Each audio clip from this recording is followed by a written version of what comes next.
والعاقبۃ للمتقین والصلاۃ والسلام علی رسولہ محمد وآلہ واصحابہ اجمعین۔ ما بعد فاعوذ باللہ من الشیطان الرجیم، بسم اللہ الرحمن الرحیم۔ وقل جاء الحق وزهق الباطل ان الباطل كان زهوقا صدق اللہ العظیم۔ قابل احترام شیخ القرآن حضرت مولانا عبد المالک صاحب، برادر محترم جناب شمشیر علی شاہد صاحب، منتظم اعلیٰ جمعیت طلبہ عربیہ پاکستان جناب حضرت مولانا ریشی صاحب، دیگر قائدین تحریک اور اس تاریخی اجتماع میں شریک انتہائی قابل احترام میرے بہت ہی پیارے بھائیوں، بزرگوں، دوستوں اور ساتھیوں، السلام علیکم ورحمۃ اللہ وبرکاتہ۔ اللہ رب کریم رب ذوالجلال کا شکر ادا کرتے ہیں کہ آج جمعیت طلبہ عربیہ نے اپنا ایک منصوبہ مکمل کیا۔ میرا یقین اور تمنا ہے کہ جمعیت طلبہ عربیہ کا یہ مرکز نہ صرف دینی مدارس کے طلبہ، نہ صرف پاکستان کے لیے، بلکہ یہ عالم اسلام کے لیے انشاءاللہ تعالی تربیت کا، تزکیے کا، انقلاب کا ایک مرکز اور ایک ذریعہ بنے گا۔ ہماری سوچ کچھ پہاڑوں تک، دریاؤں تک، بارڈرز تک نہیں ہے۔ ساری انسانیت اللہ تعالیٰ کا کنبہ ہے۔ بحیثیت امتی ہمارے اوپر یہ فرض ہے کہ ہم ساری انسانیت تک اللہ تعالیٰ کی وحدانیت کا، نبی ربان صلی اللہ علیہ وسلم کی رسالت کا، قرآن کا اور سنت کا پیغام پہنچائیں۔ سید مودودی رحمۃ اللہ علیہ نے آسان الفاظ میں یہی بیان دیا تھا کہ قرآن اور سنت کی دعوت لے کر اٹھو اور پوری دنیا پر چھا جاؤ۔ یہ کام ہمارا ہے۔ سید ابوالعلا مودودی رحمۃ اللہ علیہ نے اپنے حصے کا کام کیا ہے، اللہ تعالیٰ اس کو قبول فرمائے۔ اب اس پیغام کو گلی اور کوچوں تک اور ساری دنیا تک پہنچانا ہمارے اوپر ایک فرض ہے، ہماری ذمہ داری ہے۔ مسلکی بنیادوں پر اس لیے کہ لڑاؤ اور حکومت کرو، یہ دشمن کا ایک پرانا فارمولہ ہے۔ جمعیت طلبہ عربیہ نے دشمن کی سازش کو ناکام بنایا اور اب ایک کثیر تعداد میں ایسے طلبہ اور اساتذہ کرام ہیں جو رنگ اور نسل کی بنیاد پر یا مسلکوں کی بنیاد پر تقسیم ہونے کی بجائے امت کی بات کرتے ہیں، اقامت دین کی بات کرتے ہیں، مخلوق خدا کے ساتھ محبت اور پیار کی بات کرتے ہیں۔ اور جو عظیم ظلم ہمارے ساتھ کیا گیا کہ ہمارے مساجد کو بھی تقسیم کیا گیا، ہمارے مدارس کو بھی تقسیم کیا گیا، اور یہ صرف الفاظ کی حد تک نہیں، اس کے لیے نصابات بھی بنائے گئے۔ اور ہمیں معلوم ہے کہ آج اگر آپ کسی سے بھی پوچھیں کہ آپ مسلمان ہیں، وہ کہتے ہیں کہ ہاں، لیکن ساتھ کہتے ہیں کہ میں فلاں مسلک سے تعلق رکھتا ہوں، میری یہ مسجد ہے یہ فلاں مسلک کے ساتھ وابستہ ہے، میرا یہ مدرسہ ہے یہ فلاں مسلک کا ہے۔ تو پھر امت کہاں گئی؟ تو جمعیت طلبہ عربیہ نے یہ کمال کیا کہ انہوں نے مسلکوں کی بجائے امت کا تصور دیا اور افراد اور شخصیات کی گرد گھومنے کے بجائے نظریے کے گرد گھومنے کا سبق دیا۔ توحید اور رسالت اور احساس اور فکر آخرت کی بنیاد پر طلبہ کو منظم کیا۔ میں بالکل شعوری طور پر کہتا ہوں کہ اگر گزشتہ 30-40 سالوں میں جمعیت طلبہ عربیہ تعلیمی اداروں میں نہ ہوتی تو آج ہمارے دینی مدارس، آج ہمارے مساجد یہ جنگ، باہمی دنگا اور فساد، دست پر گریبان ہونے کا اور باہمی لڑائیوں کا ایک میدان جنگ ہوتا، لیکن جمعیت طلبہ عربیہ نے ان تمام سازشوں کو ناکام بنایا اور انما المؤمنون اخوہ کا خوبصورت سلوگن دے کر طلبہ کو اس طرف متوجہ کرنے میں کامیاب ہو گئے ہیں۔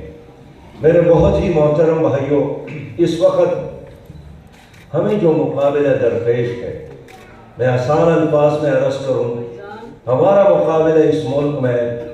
Peoples Party, Muslim League, P T I, A N P وغیرہ کے ساتھ نہیں ہے۔ ہمارا مقابلہ اس دنیا میں اس غالب استعماری اور سامراجی قوتوں کے ساتھ ہے جنہوں نے دنیا پر بھی اور خاص کر عالم اسلام پر قبضہ کیا ہے۔ ہمارے عالم اسلام کی سیاست، ہمارے عالم اسلام کی معیشت، ہمارے عالم اسلام کے تعلیمی نظام، ہمارا عالم اسلام کے تجارت، تمام چیزوں پر انہوں نے پنجے گاڑ دیے ہیں،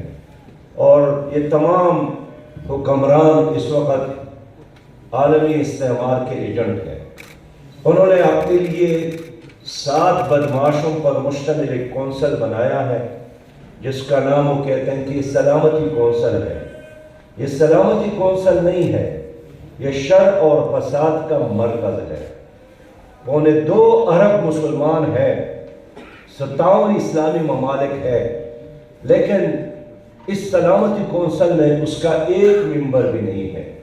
اور یہ چند عالمی دہشت گرد، یہ سیاسی دہشت گرد بھی ہے،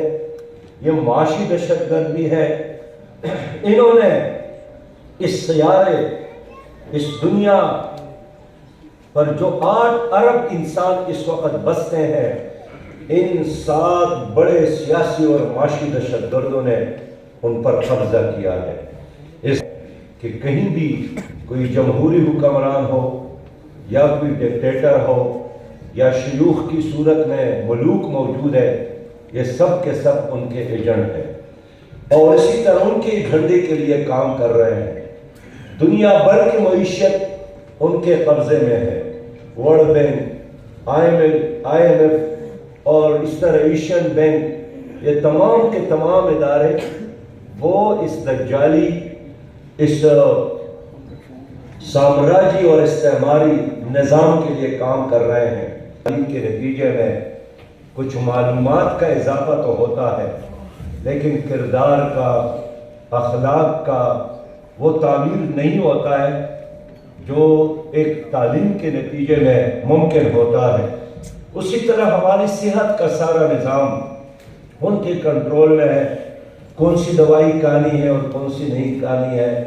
یہ فیصلہ بھی ورلڈ ہیلتھ آرگنائزیشن ہی کرتا ہے، اور پینیڈال کی قیمت کیا ہو، ڈسپرین کی قیمت کیا ہو، یہ فیصلے بھی وہی کرتے ہیں۔ کرونا وائرس کے دوران آپ نے کون سے ویکسین استعمال کرنا ہے، کون سا نہیں استعمال کرنا ہے، یہ فیصلے بھی وہ کرتے آ رہے ہیں۔ اس طرح ساری تجارت یہ ان کے قبضے میں ہے، جس کو ورلڈ ٹریڈ آرگنائزیشن کہتے ہیں کہ اگر آپ اپنے ملک کی کوئی پیداوار اور کوئی پروڈکشن، گندم، جو، چاول، کوئی بھی چیز بین الاقوامی منڈیوں تک پہنچانے کا ایک صلاحیت رکھتی بھی ہیں، تو جب تک ان کی طرف سے سرٹیفکیٹ اور اجازت نامہ نہ ہو تو آپ بین الاقوامی منڈیوں تک اپنی چیز پہنچاتی بھی نہیں ہے۔ اس طرح ہمارا میڈیا بھی ان کے قبضے میں ہے۔ دنیا میں اس وقت جتنا بھی میڈیا ہے 90% یہ یہودیوں کے قبضے میں ہے۔ تو میں نام لینے پہ وقت نہیں ضائع کرتا ہوں، لیکن یہ دن کو رات اور رات کو دن، اور ہیرو کو زیرو اور زیرو کو ہیرو بناتا ہے۔ یہی وجہ ہے کہ ان کی مرضی ہے کہ عالم اسلام کا ہیرو کون ہوگا، یہ ان کی مرضی ہے کہ آپ کی نئی نسل کے سامنے کس کو لیڈر کے طور پر پیش کرے، نجات دہندہ کے طور پر پیش کرے، اور یہ ایک المیہ ہے۔ پاکستان بننے کے بعد بھی جب اتنا خون دے کر پاکستان بن بھی گیا تو جنرل گریسی ہمارا آرمی چیف بنا، جوگندر ناتھ وزیر تعلیم بنا، منڈیل کو وزیر قانون بنایا گیا، اور سر ظفر اللہ خان جیسے قادیانی کو ایک اسلامی ملک کا وزیر خارجہ بنایا گیا۔ 1954 تک جب ہمارا کوئی وزیر اعظم اور وزیر حلف لیتا تھا تو وہ تاج برطانیہ کے وفاداری کا حلف لیتا تھا، اور وہ تماشا آج بھی جاری ہے۔ یہ تو کل کی بات ہے کہ کس طرح رات میں ایک آدمی آیا اور لوگوں نے ان سے پوچھا آپ کون ہیں، آپ کے ساتھ تو شناختی کارڈ بھی نہیں ہے، تو ایئرپورٹ پر اس کو شناختی کارڈ دیا گیا اور اس نے کہا میرا نام معین قریشی ہے، میں تمہارا نیا وزیر اعظم ہوں۔ ایک بینک مینیجر باہر سے آیا، اس نے بتایا میرا نام شوکت عزیز ہے، میں تمہارے ملک کا پہلے مرحلے میں وزیر خزانہ اور بعد میں تمہارا وزیر اعظم بنوں گا۔ علی القیاس میں اس پر مزید ٹائم ضائع نہیں کرنا چاہتا، لیکن بتانا چاہتا ہوں کہ ابھی تک ایک حقیقی آزادی سے ہم بہت فاصلے پر ہے۔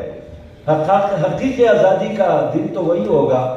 کہ پاکستان کے 99% لوگ جس پر ایمان رکھتے ہیں وہ کتاب یہاں پر عملی صورت میں عدالتوں میں نظر آئے،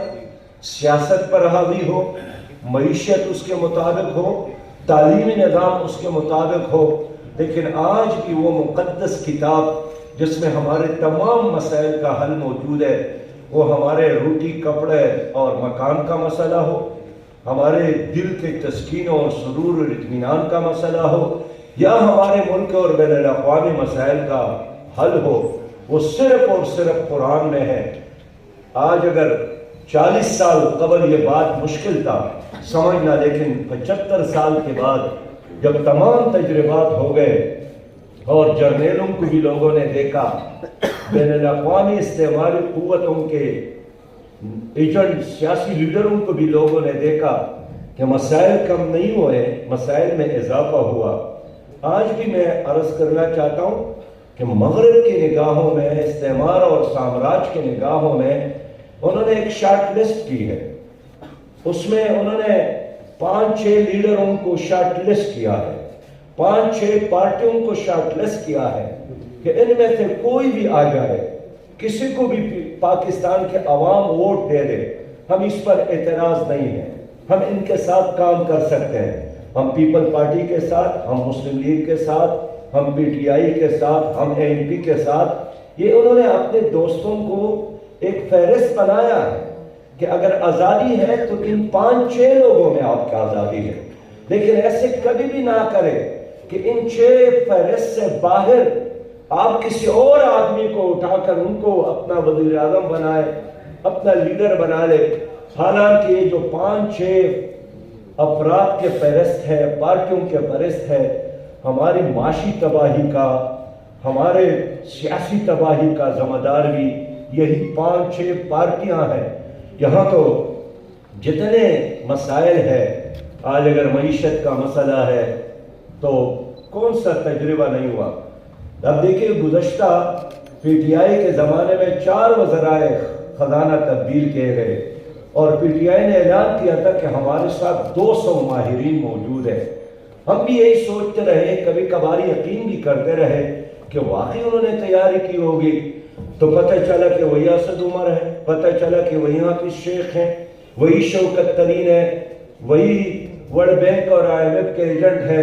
یہ سب کے سب جیسے ہی انہوں نے وزارت خارجہ کا حلف اٹھایا تو یہاں سے گئے اور IMF کے دروازے پر سجدریز تھے۔ چلے وہ زمانہ ختم ہوا، PDM کی حکومت آئی تو جناب اسحاق ڈار صاحب وزیر خزانہ بنے۔ انہوں نے بھی پہلا کام یہی کیا کہ حلف اٹھانے کے بعد براستہ لندن وہ بھی IMF کے دفتر پہنچ گئے اور ان سے پوچھا کہ ہم ساتھ چلنے کے لیے تیار ہیں، بس آپ ہماری سرپرستی کریں، ہماری شفقت کریں۔ میرے بھائیوں اور دوستوں، میں اس لیے عرض کرنا چاہتا ہوں کہ یہ سب کے سب وہ لوگ ہیں جن کو دین تو ایک طرف، دنیا کو چلانے کی بھی صلاحیت ان کے اندر نہیں ہے۔ لوگوں کو پڑھانے کی صلاحیت بھی. اب دیکھیں پاکستان کو اللہ نے کیا نہیں دیا. پاکستان کے ساتھ 80 ملین ایکڑ زمین موجود ہے. 80 ملین ایکڑ زمین، بہت بڑی زمین موجود ہے. لیکن یہ لوگ ہیں جنہوں نے 75 سال قوم کے ضائع کیے اور یہ ان کو آباد نہیں کر سکے. اور اب بھی ہمارے لوگ انفرادی طور پر کام کرتے ہیں تو 80 ملین ایکڑ میں سے صرف 23 ملین ایکڑ زمین، یہ تو جب پاکستان نہیں بھی تھا تو یہی ایکڑ آباد تھے. میرے دوستو، اب عام انسان کو سوچنا چاہیے کہ واگا بارڈر کی اس طرف ہمارا فی ایکڑ پیداوار 50 من فی ایکڑ ہے اور واگا کے اس طرف وہی آسمان، وہی پانی، وہی زمین کا ایک تسلسل، اسی طرح کا موسم، لیکن فی ایکڑ پیداوار 150 من تک پہنچتا ہے. یہاں بھی سیلاب آیا، ہندوستان کے بعض صوبوں میں بھی سیلاب آیا. راجستھان کے وزیر اعلیٰ نے اعلان کیا کہ جشن مناؤ، سیلاب کے نتیجے میں، بارشوں کے نتیجے میں اتنا پانی آیا ہے کہ ہم نے 10 سالوں کے لیے پانی کا ذخیرہ کیا. تو یہاں بھی سیلاب آیا تو ہمارے بستیاں بھی بہا کر لے گئے اور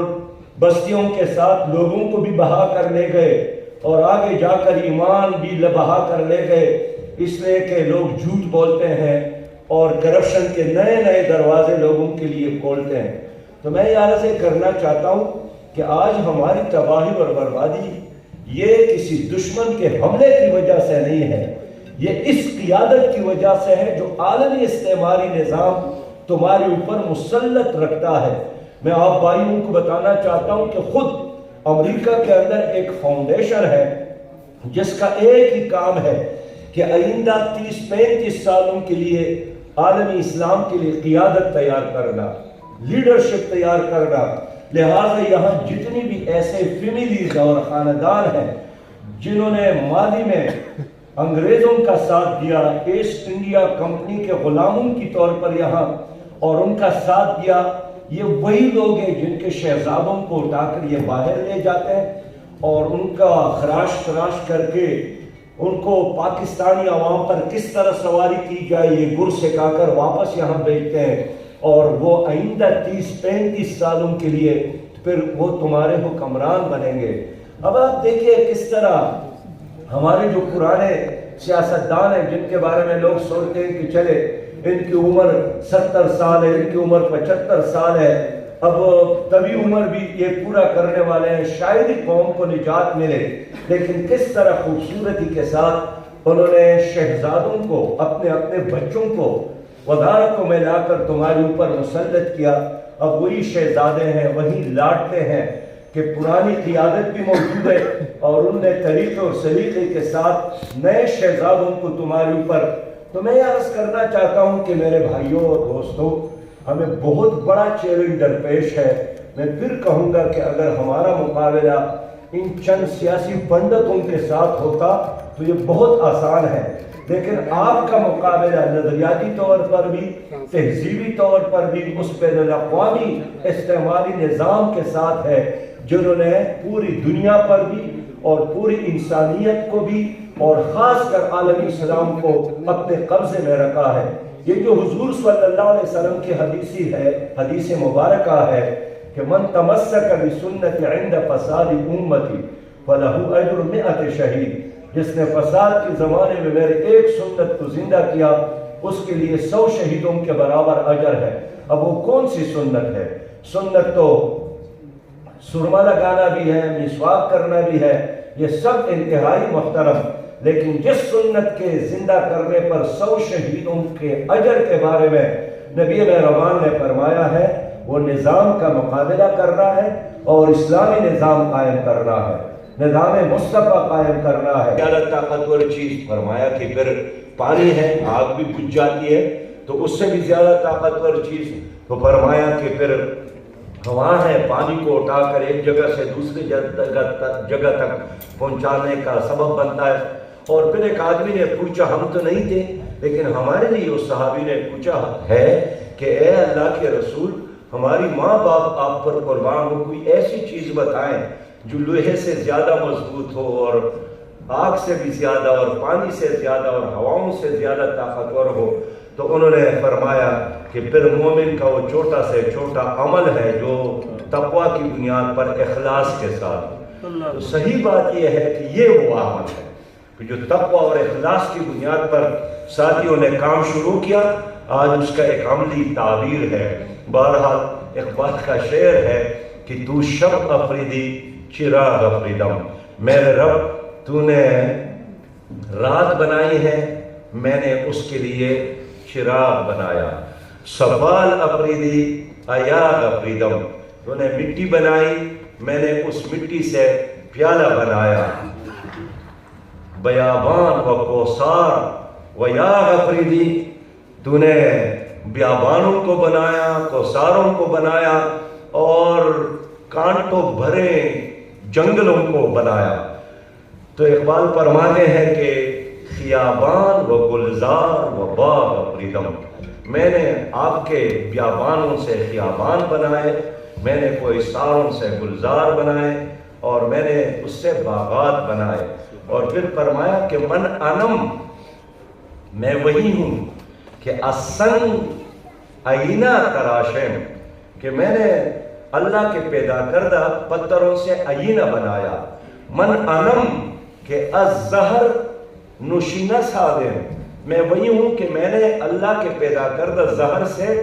تریاق بنائی، دوائی بنائی۔ اور جس طرح کالج یونیورسٹیوں میں طلبہ اپنے مقصد سے بیگانہ تھے اور ساری دنیا کے نظریات اور ساری دنیا کی تہذیبوں کے علمبردار نے حملہ کیا تھا، تو پاکستان کا نوجوان تعلیمی اداروں میں پڑھنے والا طالب علم اس کو راہ حق سے دور لے جائیں، ان کی اخلاق کو، ان کے کردار کو تباہ کریں، نبی مہربان صلی اللہ علیہ وسلم کی عشق اور محبت کی بجائے ان کو دنیا کا عاشق بنا لے، پیٹ کا پجاری بنا لے اور رنگ اور نسل اور زبان کی بنیاد پر ان کو تقسیم کرے۔ لیکن سید ابوالعلا مودودی رحمۃ اللہ علیہ کے حکم سے اسلامی جمعیت طلبہ کی بنیاد رکھی گئی اور دشمن کا وہ سارا منصوبہ ناکام ہو گیا۔ قرآن نے فرمایا تھا شاید ایسی کیفیت میں کہ بیاں کی کاری کی امت را بسازیں، ہماری زندگی مردانہ بازیں، چنان نالے اندر مسجد شہر کہ دل در سینہ ملا گدازیں۔ علامہ اقبال نے فرمایا ہے کہ آؤ اس امت کی بگڑی بنا دے اور اس امت کی کشتی کو ساحل تک پہنچا دے اور اس کے لیے اپنی زندگی قربان کر لے، اور اس کام کے لیے مسجد کو محور اور مرکز بنانا ہے تو چنان نالے اندر مسجد شہر، شہر کے مسجد میں جا کر رونا ہے، اور اتنا رونا ہے کہ دل در سینہ ملا گدازن، کی جو امام ہے وہ بھی میری بات کو سمجھے، میرے نالے کو سنے، میری فریاد کو سن کر اس ایجنڈے میں ہمارا ساتھ دے، اس ایجنڈے میں ہمارا ساتھ دے۔ میرے بہت ہی محترم بھائیوں، مجھے بہت خوشی ہے کہ جمعیت طلبہ عربیہ نے الحمدللہ جو کارنامہ کیا ہے یہ بالکل وہی اللہ تعالیٰ کی قدرت ہے کہ کس طرح یعنی جمعیت کے ساتھ طے کیا۔ 8 کروڑ روپے آپ لوگوں نے خرچ کیے اور جیب میں 1 روپیہ بھی نہیں ہے، اور ایک عظیم شان منصوبہ آپ لوگوں نے شروع کیا۔ یہی ہے اللہ پر توکل۔ اور پھر سب سے پہلے مجھے یاد ہے، میں جانتا ہوں کارکنان کو کہ جمعیت طلبہ عربیہ کے وہ کارکنان جو آج اس مجلس میں نہیں ہے، لیکن انہوں نے دوسروں سے چندہ نہیں کیا، سب سے پہلے اپنے گھروں میں جا کر اپنے والدین سے اور اپنے رشتہ داروں سے چندہ کر کے اس مسجد کی بنیاد اور اس مرکز کی بنیاد میں وہ پیسہ لگا۔ تو یہ اخلاص تھا، اور اخلاص کی وجہ سے یہ کام مکمل ہوا۔ اور آخر کی بنیاد پر دینی مدارس کے طلبہ جو خود کپڑوں کے لیے اور کھانے پینے کے لیے اور کتاب اور کاپی کے لیے محتاج ہوتے ہیں، وہ کیسے ایسے اتنا عظیم چاہے وہ سیلاب زدگان کے حوالے سے ہو چاہے کوئی بھی ہو، لیکن آپ یہ بتائیے کہ لوگ آپ کو ووٹ کیوں نہیں دیتے؟ جس طرح پاکستان کی جو بڑی جماعتیں ہیں ان کو ووٹ ملتے ہیں، اس لحاظ سے آپ کو ووٹ نہیں ملتے، تو اس میں کیا کہیں گے آپ؟ بسم اللہ الرحمن الرحیم۔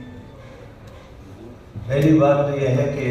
پاکستان میں جمہوریت آزاد نہیں ہے، پولنگ اسٹیشن آزاد نہیں ہے، پولنگ عملہ آزاد نہیں ہے، اور یہی وجہ ہے کہ جب بھی الیکشن ہوتا ہے،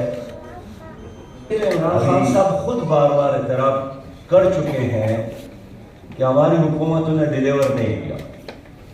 ان کو بھی احساس ہے کہ ان کی حکومتیں اب پاکستان کے